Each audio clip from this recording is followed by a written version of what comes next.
What's going on, Imperials? It's Emperor Cubone here. Pokemon history was made last year with the first ever release of downloadable content for our games. Now, some have said that this content should have been in the games to begin with, and there is some credence to that, but that's not what this is about. Because no matter what you think about the business practice itself, you gotta admit there's some pretty cool stuff included in these add-ons. However, there are also some things that could have been tweaked to make them even better. Maybe even winning over some of those that are hesitant to spend that extra money. So, here are the top 6 missed opportunities in the Sword and Shield DLC. Number 6. Character Cameos. This isn't a huge thing, but it would have been an easy layup for them to have at least a couple of characters included that we've seen before. I even made a whole video about it, but like always, they promptly ignored my advice and didn't use any of it. I mean, they did have what they call cameos, but those are just characters that we had already seen throughout this region already. I suppose it is neat to see gym leaders out of the gym, but not nearly as impressive as it would have been to see someone from years past instead of, just a few hours. It wouldn't need much, just something like the short-term intro we got for our DLC rival in the main game would be fine. Just a minute or so is all we need to say, hey, that was cool. Like when we saw Colress for just a little bit in Sun and Moon. Now he did show up substantially more in the Ultra versions, but just a quick glance was all we got at first. Maybe just throw us a bone and let us see Professor Sycamore again, since he hasn't shown up since X and Y came out. And don't even get me started on the exclusion of Looker. This international spy has been in every single generation since Gen 4, but they decided that he wasn't good enough to be on the Switch? Come on, guys. I guess if there are more games to come in Gen 8, he could make an appearance there, but I don't see why we have to wonder about it at all. In short, they could have squeezed in at least one view of a past character, even if it was just Steven Stone checking out the new Reggies. It's just the simplest little thing that could hype up fans for very little effort to plunk someone in for just a few seconds. And as it stands, it makes the Galar region seem like a bunch of snobs for ignoring everyone else. Number 5. Isle Legends. This one is specific to the Isle of Armor. Firstly, I will say, what's the deal with Kubfu? How is this thing even a legend, and why does it have towers devoted to its evolution? If it's so common that they had to build a way to evolve them, then it doesn't seem that legendary to me. But also, how in the world are they going to maintain that in future generations? Is there going to be a Tower of Darkness and Waters in every region for the rest of time? Doubt it, so they're just creating even more needless retconning of evolution methods. But aside from all that, I will say that I was disappointed that Kubfu evolved through man-made means at all. Wouldn't it have been a lot cooler if there had been a natural cave of some sort at the highest point on the island? Or even a volcano, maybe? Same for the other one, since there's plenty of water around the island as well. But the real missed opportunity I see is that there wasn't any other legendary interactions. And I don't mean that Calyrex should have been here or anything, just that there was a whole lot of exploration to do around here, so I was expecting at least one other secret. Would it have been so hard to have one of the many small islands house a cave that could have had legendary significance? Basically, my mind goes to Azure Bay, which is a bad example, I know, since the legendary birds have their own thing here, but something like that. It doesn't even actually have to be a wild encounter. It could just be as simple as bringing a fabled Pokemon into this said location. It would have been pretty neat for Zacian or Zamazenta to have a tiny part where they get out of their Pokeball and sniff around some chamber that the ancient heroes might have been in. I'm just saying, if the Crown Tundra can squeeze in so many legendary surprises, then surely the Isle of Armor, which feels bigger sometimes, could do a little. It wouldn't have taken much, and it could have been tucked away in that one little corner cutout of the circle that should be there. Was it really that hard to finish it out? Come on, guys. Don't even get me started on that. Just go on to the next one. Number 4. Everywhere Else. I realize that oftentimes DLC is the exact kind of thing that Sword and Shield gave us, and simply offers a couple of side missions outside of the main story. But boy, does this completely sidestep the main story. Almost nothing you do here could affect your time in the main Galar region. I mean, I guess you could ensure that your Pokemon Gigantamax for the dozen or so battles that you'll be able to do it in the main story. Like I said, I know most DLC is like this, but I just figured that it would connect back somehow. Sure, you could get a couple of teammates that you maybe couldn't otherwise have access to, but that's it. I mean, even the DLC Mass Effect squad mates gave you a couple of new quests in the main areas. But even then, you can't catch Calyrex until you're the champion anyway, so it's not like it would be that helpful to go after it.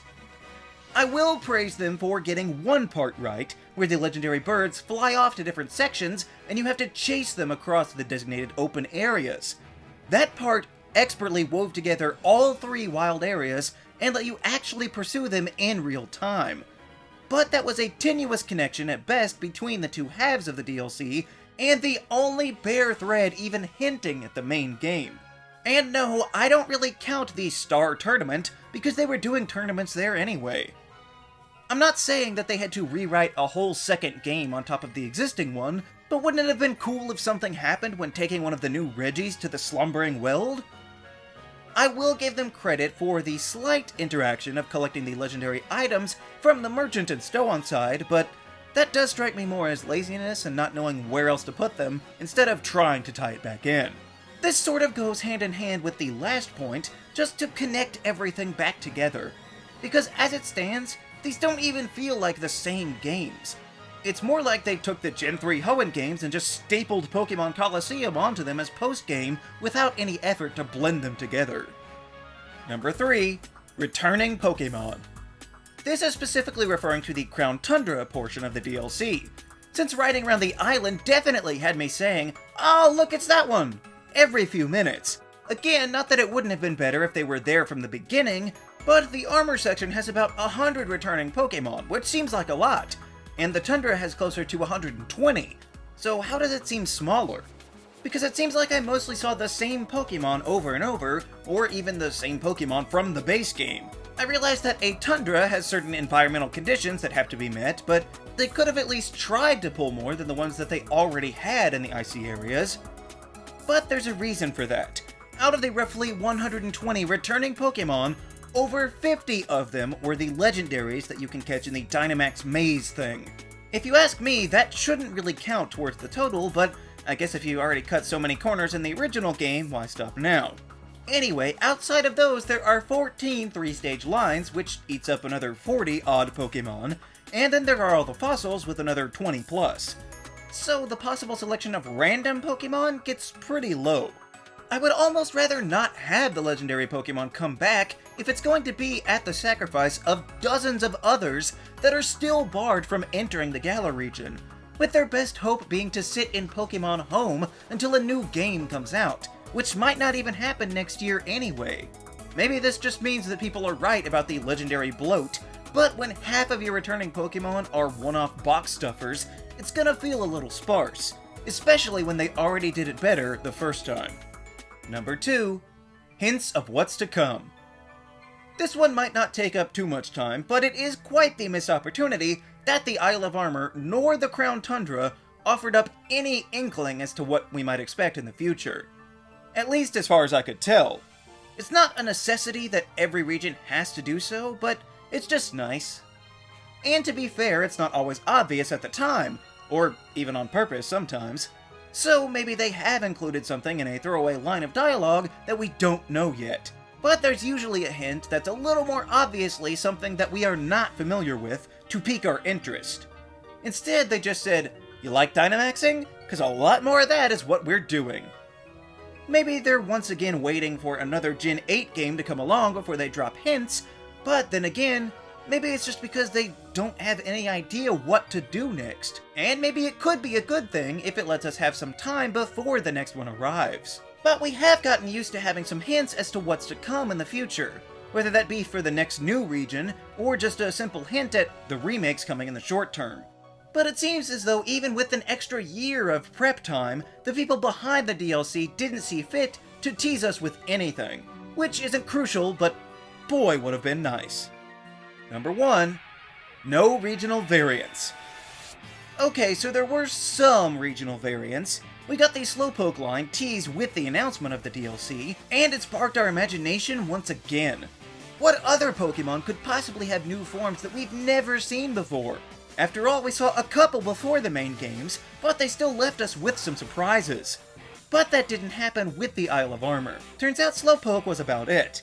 Sure, we could get Slowbro once the Isle of Armor came out, but we couldn't even get Slowking, so not even the full line was available for almost a year until after the games came out. But with Slowking in the Crown Tundra, we could also catch regional forms of the legendary birds, which I liked pretty well. But that was all. There were all of 2 new Galarian forms in the Isle of Armor, but oh look, they doubled it for the Crown Tundra. There wasn't a single regional variant that we were surprised by, because how were we supposed to know that they had spoiled them all already? I mean, what is this, the Alola region? I'm sure that they had some leftover designs that they considered in the base game, so they could have easily just thrown in another one, just so that there would be some surprises, but I guess they didn't care about that. To me, if they were going to make any new Pokemon at all, they should have included some regional forms as well. I wouldn't have even brought it up, except they teased us with it and then let us down. Maybe ease off of all of those legends that you threw in and just give us a new form of Quillfish is all I'm saying. Some of these Pokemon still need relevance. Again, none of these points are dire mars against the Sword and Shield DLC, but especially more regional variants would have been a great way to keep this generation fresh for even longer. Instead, it became nothing more than the flashy packaging to entice you into buying it. However, that promise of, but wait, there's more, didn't really hold up as well. But those are just some of the missed opportunities in the Isle of Armor and the Crown Tundra. What do you think are the biggest misspent chances in the DLC? Let me know down in the comments. Also, be sure to leave a like, share this video, and subscribe so that you too can become an Imperial today. And we'll see you around next time!